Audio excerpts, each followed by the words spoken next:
आमदार अनुराधाताई चव्हाण यांचे पती यांनी दोघांनी मिळून केलेला जो काही भ्रष्टाचार आहे तो त्याची सखोल चौकशी करण्यात येईल। मागच्या 2 महिन्यापूर्वी स्कॅनर QR घोटाळ्याची जो अंबादास दानवे साहेबांनी विषय केला होता आणि 4 आठवड्यात उत्तर देतो म्हणून सांगितलं होतं अतुल चव्हाण यांनी, ते अंबादास दानवे साहेबही तिकडे गेले, अतुल चव्हाण साहेबही तिकडे गेले आणि 4 आठवडेही तिकडे गेले, कोणी याच्यावर उत्तर दिलेलं नाही।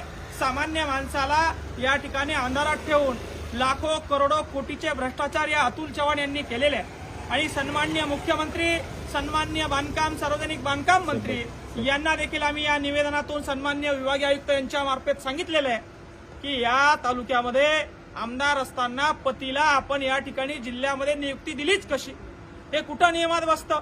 आमदार पक्षाचं काम करत असताना आमच्या सरकारी टॅक्स मधून पैसा घेणारा हा अतुल चव्हाण त्या आमदाराची पार्टी मजबूत करण्यासाठी, त्या आमदाराचा राजकीय वरदहस्त मजबूत करण्यासाठी मदत करतोय।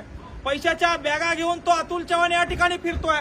याच्याकडे मुख्यमंत्री देवेंद्र फडणवीस साहेब, आमचा आपल्याला प्रश्न आहे, आपण ही नियुक्ती भाजपचे आमदार निवडून यावेत, भाजपचे सदस्य निवडून यावेत यासाठी दिलेली आहे का?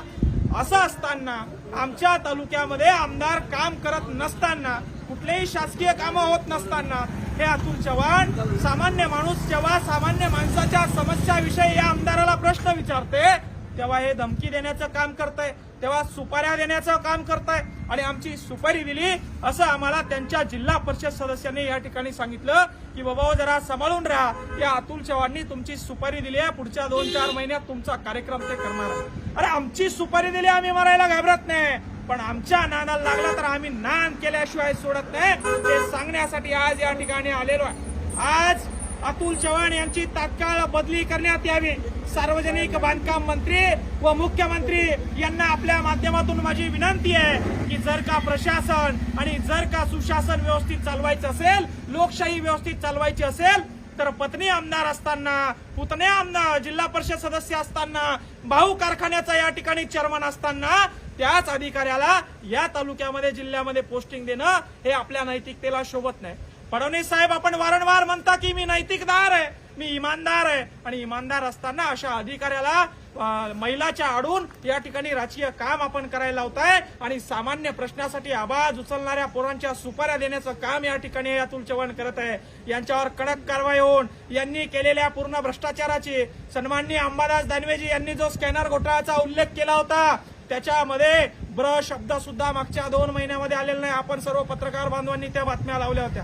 काय सेटलमेंट झाली, कुठे अंबादास दानवे साहेब, कुठे प्रतिक्रिया, कुठे स्कॅनर, कुठे घोटाळा, कुठे 4 आठवडे, कुठे तो अतुल चव्हाण? असे 250 कोटीचे घोटाळे, असे जवळपास 4-4 हजार कोटीचे घोटाळे करून या मंत्र्यांना, मुख्यमंत्र्यांना आणि अशा केंद्रीय मंत्र्यांना पैसे भरून योग्य त्या ठिकाणी, हवी त्या ठिकाणी बदली करून हे असे अधिकारी घेतात। आणि 8 दिवसामध्ये आमची चेतावणी आहे, जर का या अतुल चव्हाणची बदली झाली नाही, सामान्यावरचा अन्याय थांबवला नाही, इथली राजकीय दहशत संपवली नाही तर लोकशाहीवर घातक म्हणून या ठिकाणी या विभागीय आयुक्त कार्यालयासमोर, जे श्रीकांत सर यांच्या कार्यालयासमोर या ठिकाणी आम्ही बसून अन्नत्याग आंदोलन करणार आहोत, उपोषण करणार आहोत। आतापर्यंत आम्ही शेतकऱ्यासाठी, कष्टकऱ्यांसाठी भांडतोय, मात्र आमच्यावर जर का सुडाची भावना घेऊन या ठिकाणी असे या ठिकाणी कट रचल्या जात असतील त्या विरोधात तीव्र आंदोलन करून ही यांची कट हाणून पाडण्याचं काम या ठिकाणी आम्ही करणार आहोत।